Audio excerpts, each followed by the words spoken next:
नमस्कार, आप देख रहे हैं न्यूज लाइव राजस्थान और मैं हूं आपके साथ में नाजमीन खान।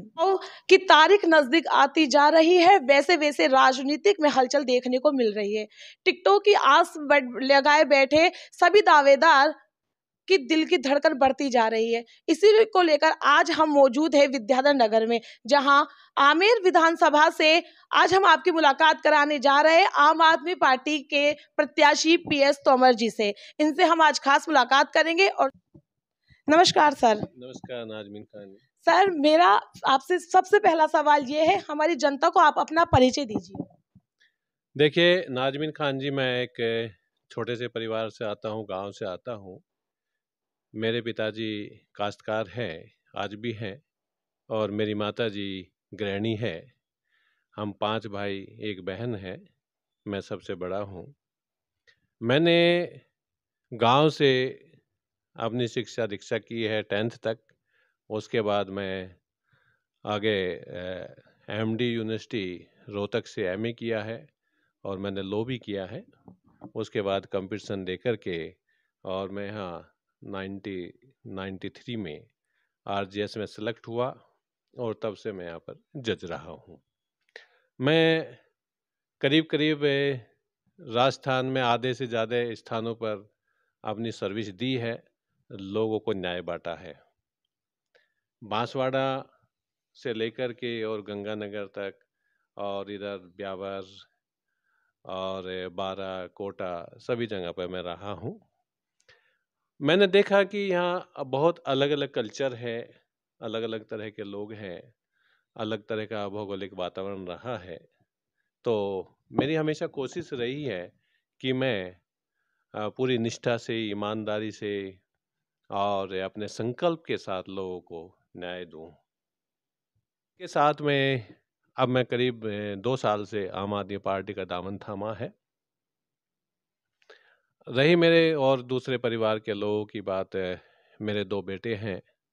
बड़ा बेटा मेरा क्रिकेटर है, राजस्थान से रणजी खेलता है, और KKR से IPL खेला है।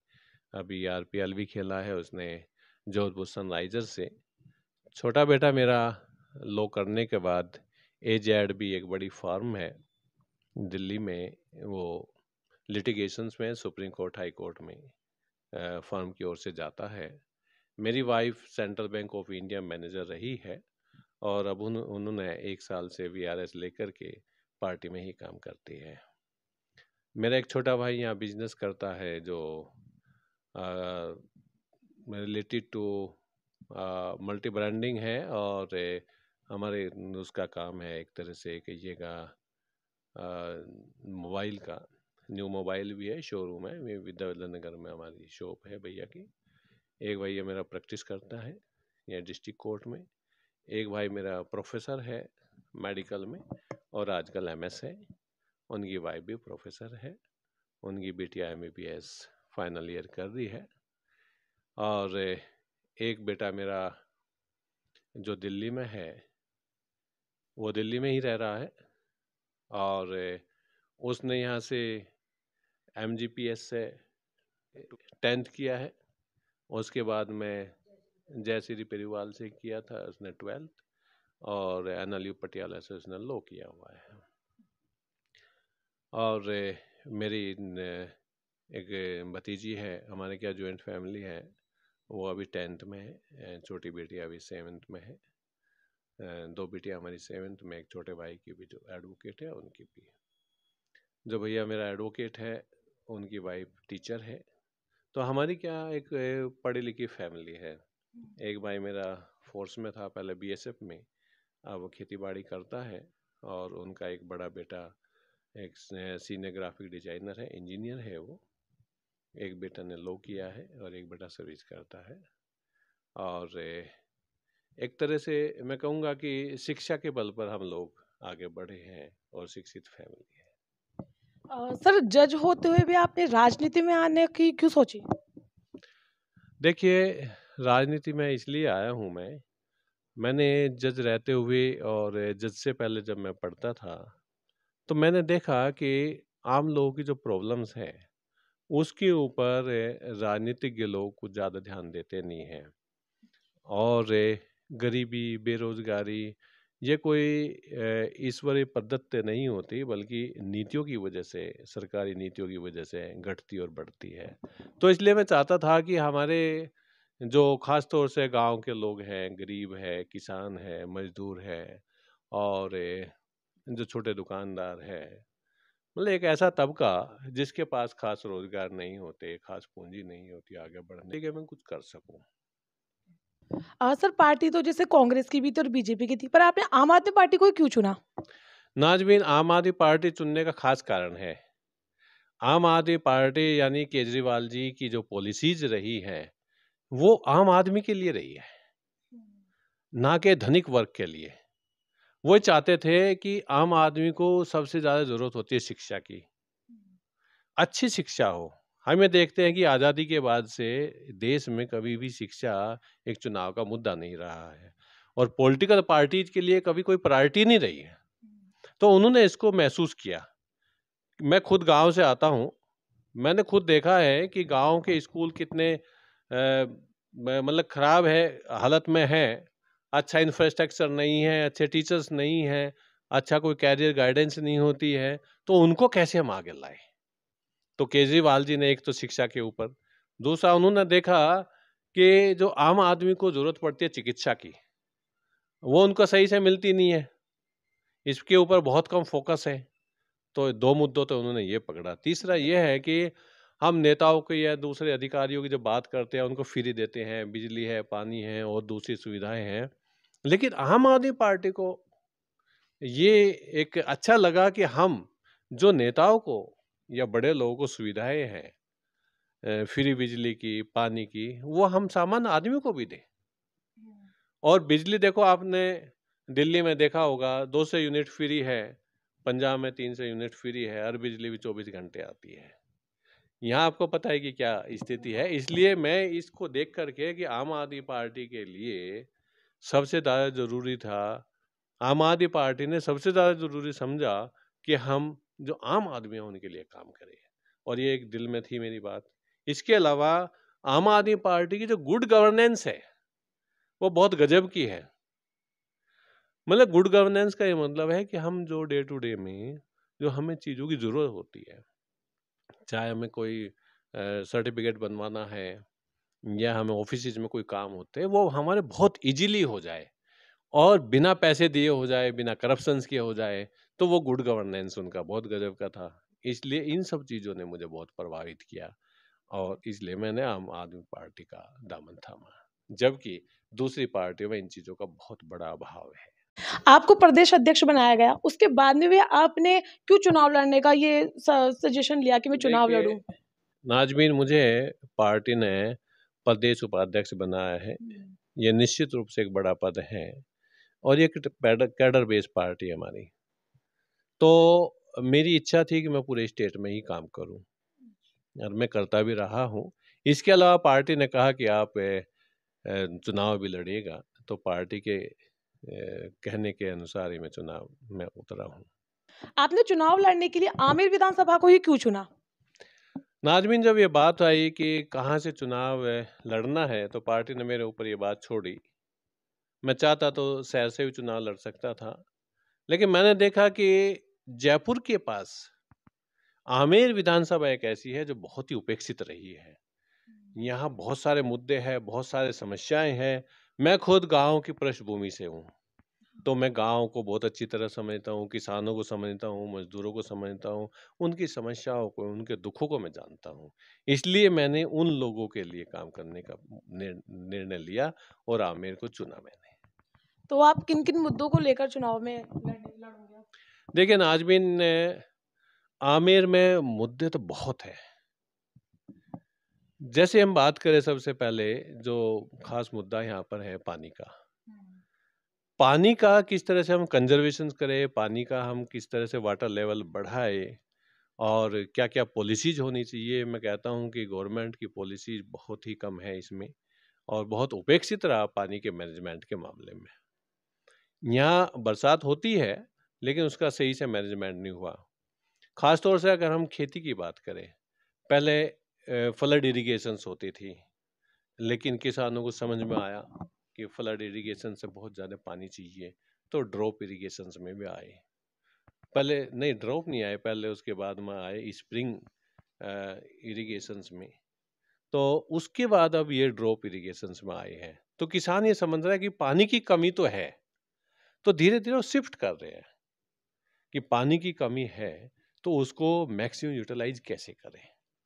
अगर हम यहाँ पर हॉर्टिकल्चर्स का काम करें, यानी पेड़ लगाए, तो हम इस एरिया को बहुत अच्छा सा डेवलप कर सकते हैं, और ये किसानों को भी समझना पड़ेगा। इसके अलावा वाटर कंजर्वेशंस का भी हम यहाँ काम करेंगे, उसके लिए कर सकते हैं। गवर्नमेंट की पॉलिसी ऐसी होनी चाहिए। बांडी नदी यहाँ से निकलती है, तो बांडी नदी अभी ड्राई हो रही है, सूखी है, तो इसको किस तरह से हम भरे, रामगढ़ बांध से इसको जोड़े, इसके लिए भी हम काम करेंगे। लेकिन आज जो हम महती ज़रूरत है फिलहाल, वो यही है कि हम अंडरग्राउंड वाटर को कैसे बढ़ाएं, और वो तभी हो सकता है जब हमारी गवर्नमेंट की पॉलिसी ऐसी हो कि हम पानी का सही से एक मैनेजमेंट करें।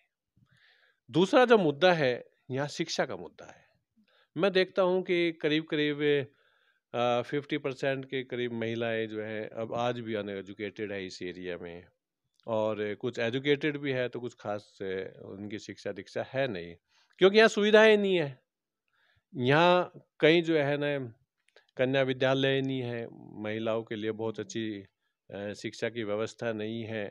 यहाँ के स्कूलों में करीब करीब मैं गया हूँ, सरकारी स्कूलों में, तो देखा है कि बहुत कम बच्चे हैं, वहाँ बेसिक इंफ्रास्ट्रक्चर्स नहीं है, तो बहुत उपेक्षित है ये एरिया शिक्षा के मामले में। तो मैं चाहता हूँ कि इस एरिया को, जैसे हमने दिल्ली में किया है केजरीवाल जी ने, कि वर्ल्ड क्लास हम मॉडल बनाए स्कूलों का। तो मेरी बहुत दिली इच्छा है कि मैं शिक्षा के बल पर आगे बढ़ा हूँ, मेरा परिवार भी शिक्षित है, शिक्षा के बल पर ही हम आगे जा सकते हैं। इस एरिया की गरीबों को अगर हमें ख़त्म करना है तो हमें शिक्षा पे बहुत ज़्यादा ध्यान देना पड़ेगा। दूसरा मुद्दा है हमारा चिकित्सा का। इस एरिया में देखा हमने कि अच्छे हॉस्पिटल नहीं है, और जो है भी तो वहाँ पूरे इंफ्रास्ट्रक्चर्स नहीं है, और जो ओपीडी देखी मैंने कई जगह पर, डॉक्टर कम है, मरीज ज़्यादा हैं, लोग परेशान हैं, प्राइवेट में जाते हैं। तो हमारे इन लोगों का बहुत सारा पैसा मेडिकल में जा रहा है। तो हम आएंगे तो निश्चित रूप से मेडिकल को भी अच्छा करेंगे, जैसे हमने दिल्ली में किया है। 500 से अधिक जो है मोहल्ला क्लिनिक वहाँ डेवलप किए हैं, मतलब, और वो भी ऐसा नहीं है, उस मोहल्ला क्लिनिक पर टेस्ट की सुविधाएं भी है और फ्री इलाज है, चाहे 1 करोड़ तक का भी हो। तो हम ये चाहेंगे कि यहाँ पर भी हम इसको कर सकें। एक मुद्दा यहाँ का ट्रांसपोर्टेशन का बहुत भारी मुद्दा है। पहले तो हम सड़कों की बात करें, सड़कें ऐसी कि चल नहीं सकते। अगर आप जैसे इस एरिया में रायतल तक जाने के लिए जाल्स रोड है या अंदर की रोड है, तो बहुत बुरा हाल है वहाँ पर। इसी तरह से अगर हम अंदर के एरिया की बात करें, इधर रुंडाला इस साइड में, तो वहाँ पर भी यही है मोर और लेस। तो जब तक अच्छी रोड नहीं होंगी तो तब तक हम कैसे ट्रांसपोर्ट सिस्टम को ठीक कर सकते हैं। इसके अलावा जो पब्लिक ट्रांसपोर्ट सिस्टम है वो बिल्कुल नहीं है यहाँ पर, लोग परेशान हैं। यहाँ से कई जगह से 1 बज जाती है दिन में और वही शाम को आती है, और ज़्यादातर जगह जो है कोई सिस्टम नहीं है किसी बसेज का। सर, एक सबसे बड़ी समस्या है बेरोजगारी, जिससे क्राइम हो रहा है। आप चोरी डकैती या फिर लोग सुसाइड कर लेते हैं, बेरोजगारी बहुत ज्यादा फैल रही है। इसे लेकर आपका क्या कहना है? नाजमीन में आप बिल्कुल सही कह रहे हैं कि आज देश में बेरोजगारी बहुत जबरदस्त चरम सीमा पर पहुंच चुकी है। आज पढ़ा लिखा आदमी बेरोजगार है, अनपढ़ आदमी बेरोजगार है, एक तरफ से लोग बेरोजगार हैं। जब हमारे हाथों को काम नहीं होगा तो निश्चित रूप से कोई अपराध तो होगा। जब भुखमरी आएगी तो लोग अपराध की तरफ मुड़ जाते हैं, लेकिन जब काम होता है तो उनके पास ना तो सोचने का टाइम होता, ना उनको जरूरत महसूस होती। तो इसलिए क्राइम पे लगाम लगाने का एक स्वाभाविक तरीका है कि हम सबको रोजगार दें, सब हाथों को हम काम दें, जिसकी जैसी उपयुक्तता है उस तरह से हम उसको काम दें। लेकिन हम देख रहे हैं कि पीछे काफ़ी टाइम से रोजगार के अवसर कम होते जा रहे हैं, फैक्ट्रियाँ बंद हो रही हैं, सेंट्रल लेवल पे, स्टेट लेवल पे जो हमारे पद थे या तो कम किए जा रहे हैं या फिर उनमें भर्तियां नहीं हो रही हैं। और राजस्थान में देखिएगा कि बड़ा एक दुखद एक पहलू है हमारे रोजगार पाने के लिए, जो हमारे स्टूडेंट्स हैं, जो युवक हैं, युवतियां हैं, कि बार बार पेपर लीक हो रहे हैं, वो इंतजार कर रहे हैं, लेकिन उनको कोई रोजगार नहीं मिल रहा है। और जब वो अपनी आवाज उठाते हैं तो उनके ऊपर अत्याचार किए जाते हैं, उनकी कोई सुनने वाला नहीं है। जबकि आम आदमी पार्टी ने ये करके दिखाया है, करीब 36,000 रोजगार पंजाब में दिए आने के बाद में, और नए नए रोजगार के अवसर सृजित कर रहे हैं। दिल्ली में भी उन्होंने जो है ना लाखों रोजगार दिए हैं और कभी कोई पेपर लीक नहीं हुआ। तो आज हमें युवकों के ऊपर खास तौर से फोकस करना पड़ेगा कि हम उनको रोजगार से जोड़ें, उनको इस तरह के हम चाहे धंधे से जोड़े, उनको सहायता करें, और चाहे सर्विस प्राइवेट हो या गवर्नमेंट की हो, हर हाथ को काम मिलना ही चाहिए। और सर एक सबसे बड़ी समस्या है महिलाओं की सेफ्टी। बीजेपी भी आई हुई है, यहाँ पर कांग्रेस भी आई है। दोनों पार्टी हमेशा आके बहुत महिलाओं की प्रॉब्लम को लेके बहुत ज़्यादा बताती है कि हम आपके लिए ये करेंगे, हम आपके लिए वो करेंगे, पर जनता अभी भी इन चीज़ों से संतुष्ट नहीं है, क्योंकि महिलाओं के लिए ऐसी कोई व्यवस्था बनी ही नहीं है। आए दिन महिलाओं को लेकर क्राइम हो रहा है। इसे लेकर आप महिलाओं की सेफ्टी को लेकर क्या कहेंगे? नाजमीन, आप बिल्कुल सही कह रही है। आज हमारी महिलाएं बिल्कुल सुरक्षित नहीं है। एक तो मैं कहूँगा कि ये कानून की बहुत ही लचर व्यवस्थाएं हैं। जितने हमारे पास में फोर्स होनी चाहिए, चाहे वो कांस्टेबल लेवल से या सीनियर लेवल तक, वो नहीं है हर जगह। हर सरकार इसमें जो है न कहीं कटौती करती है, तो सही से सर्विलेंस नहीं हो पाती। एक तो दूसरा ये है कि क्योंकि लचर व्यवस्था होने से अपराधी बचते हैं। शहर में तो फिर भी हम कह सकते हैं कुछ कैमरों की व्यवस्था है, लेकिन गांव में तो वो भी नहीं है, तो पता ही नहीं चलता कि अपराधी जो है अपराध करके चल जाते हैं महिलाओं के साथ में, और वो पकड़े नहीं जाते हैं, तो उनका हौसला बढ़ता है, फिर वो अपराध करते हैं। तो अगर कैमरों की व्यवस्थाएं हो तो निश्चित रूप से उस पर भी लगाम लगेगी। और हमें सबको अवेयर भी होना पड़ेगा, आम जनता को भी अवेयर होना पड़ेगा कि हमारे जो महिलाएं हैं, बहन हैं, बेटियां हैं, हम उनकी खुद भी सुरक्षा का ध्यान रखें, सरकार भी इसके ऊपर ध्यान दे, और जो हमारे युवक है, जो बेरोजगार है, जो अपराध में लिप्त है, उनको भी हम कहीं से न कहीं से जोड़ें। क्योंकि वो अगर अपराधी बने रहेंगे तो निश्चित रूप से समाज के लिए एक बहुत ही वो घातक भी रहेंगे। और क्योंकि हम ये मानते हैं कि अपराध ही कोई पैदा नहीं होता, बल्कि अपराध समाज की देन है। कुछ ऐसी परिस्थितियां बनते हैं कि कोई भी युवक या युवती अपराधी बन जाते हैं। तो हमारा जो सामाजिक ढांचा है वो भी ऐसा होना चाहिए कि अपराधी नहीं बने।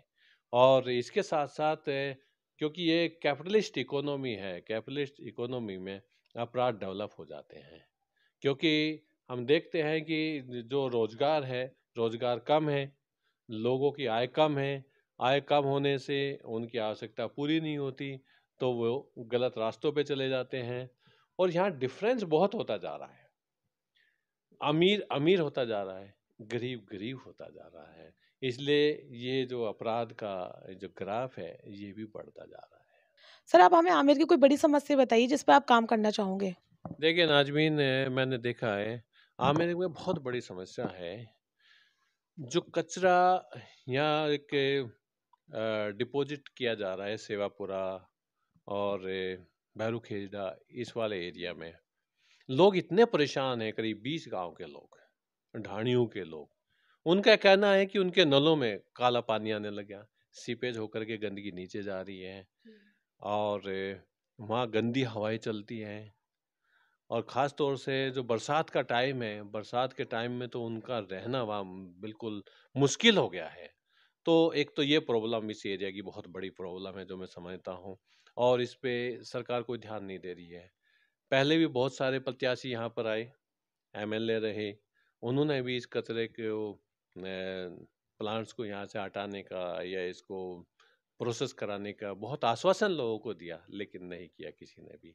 इसी तरह से मानपुरा माचेड़ी में भी एक चमड़ा उद्योग है, वहाँ के लोगों को भी ये समस्या है कि हवा चलती है तो बहुत ज़्यादा बदबू आती है वहाँ पर। वहाँ का पानी बहुत ही दूषित हो चुका है, लेकिन सरकार का कोई ध्यान नहीं है। आम आदमी पार्टी ने दिल्ली में एमसीडी का जो चुनाव लड़ा है, वो कचरे के ढेर को एक इशू बना करके किया है और आज वो उस पर काम कर रही है। उन्होंने अलग अलग जोन बनाए हैं कि हम किस तरह से कचरे को रिड्यूस कर सकते हैं, किस तरह से हम इसका बेटर यूटिलाइजेशन कर सकते हैं। तो मेरी ये बहुत बड़ी एक प्रायोरिटी रहेगी कि मैं इस एरिया को इतना अच्छा बना दूं, चमन बना दें हम, वहाँ की आबो हवा बहुत बहुत अच्छी हो, स्वस्थ वातावरण को पैदा करे, लोगों का स्वास्थ्य अच्छा रहे। तो मेरी प्रायोरिटी रहेगी कि ये कचरे जो डिपॉजिट प्लांट जो बना रखा है यहाँ पर, यानी इसको हम फर्स्ट प्रायोरिटी में लेकर के ख़त्म करें और इसको यहाँ के इस एरिया को इससे मुक्त करें। सर, जो ये धर्म के नाम पर वोटिंग होती है, चाहे फिर आप जातिवाद देख लो, चाहे धर्म देख लो, अभी बीजेपी और कांग्रेस में ज़्यादातर धर्म के टाइम मतलब धर्म को लेकर, हिंदू मुस्लिम को लेकर ही वोटिंग हो रही है। जी। इसे लेकर आप क्या चाहोगे कि अगर आप जीत जाओ और फिर अगर आपको मौका मिलता है धर्म को लेकर आप जनता को क्या समझाओगे? देखो नाजमीन, मेरा ये कहना है कि आम आदमी पार्टी कभी धर्म की पॉलिटिक्स नहीं करती। आम आदमी पार्टी के लिए सब धर्म समान है। यानी हमारा ये मानना है कि कोई भी व्यक्ति अपनी मर्जी से किसी धर्म या जाति या किसी परिवार में पैदा नहीं होता। सिर्फ हम अपने धर्म को अच्छा कहें, दूसरे के धर्म को खराब कहें या दूसरे की जाति को खराब कहें, तो ये बहुत मैं कहूँगा कि तुच्छ विचार है। बल्कि हमारा सबका एक धर्म है, वो है कि मानव धर्म। और मानव में भी ये है कि हम विवेकशील बने। जब हम विवेकशील बनेंगे तो निश्चित रूप से हमारा मानव धर्म वास्तव में जो फर्स्ट हमारा है धर्म है, उसी को हम लेकर के चलेंगे। तो आम आदमी पार्टी धर्म की राजनीति नहीं करती। हम बिल्कुल कहीं भी धर्म हमारे उसमें नहीं देखोगे और ना ही हम कभी धर्म से आगे बढ़ना चाहते हैं। हाँ जी, ये बीजेपी या कांग्रेस जो धर्म की जो बात करते हैं, एक आरोप लगाता है तुष्टिकरण का, दूसरा आरोप लगाता है दूसरी तरीके से। हम इस तरह की पॉलिटिक्स में नहीं घुसते हैं, ना हमारा इस तरह की कोई विचार है, ना विचारधारा है और ना हम कभी करेंगे। हमारे लिए सब मानव बराबर है, सब धर्म बराबर है। हम सबकी इज्जत करते हैं, सबका सम्मान करते हैं, सबको साथ बैठाते हैं, सबके साथ उठते बैठते हैं। Thank you sir. सर, आप आमेर में काम कर रहे हो, आमेर में आपका आना जाना हो रहा है, तो आम आदमी पार्टी को लेकर वहाँ की जनता क्या सोच रही है? देखो नाजबीन, आमेर में काफ़ी समय से काम कर रहा हूँ और करीब करीब सभी ढाणियों में, गांव में मेरा कई कई बार आना जाना हुआ है, लोगों से मिला हूँ। लोगों की ये राय है कि हम दोनों पार्टियों से थक चुके हैं। ये लोग प्रत्याशी बन बन करके यहाँ आते हैं, झूठे वादे दे करके जाते हैं, फिर कोई इस एरिया में आता नहीं है। आम आदमी पार्टी के बहुत ही सकारात्मक है, उनका रुझान है। वे कहते हैं कि आम आदमी पार्टी वास्तव में धरातल पर काम करते हैं। उनको सबको पता है, आज सबके हाथ में मोबाइल है, सबको पता है कि दिल्ली में, पंजाब में आम आदमी पार्टी ने क्या काम किया है। तो वे चाहते हैं कि आम आदमी पार्टी यहाँ आए और वो हमारी जो समस्याएं हैं उनका समाधान करें और हम सब उन्नति के मार्ग पर चले, विकास के मार्ग पर चले। जहाँ तक मेरे बारे का सवाल है, उनको लगता है कि जज हमारे बीच में आया है, जिन्होंने कोर्ट में बैठ करके न्याय किया है और यहाँ हमारे बीच में भी वो न्याय ज़रूर करेंगे। तो लोगों का बहुत ज़्यादा विश्वास मेरे प्रति जुड़ा है और मैं भी विश्वास दिलाता हूँ उनको।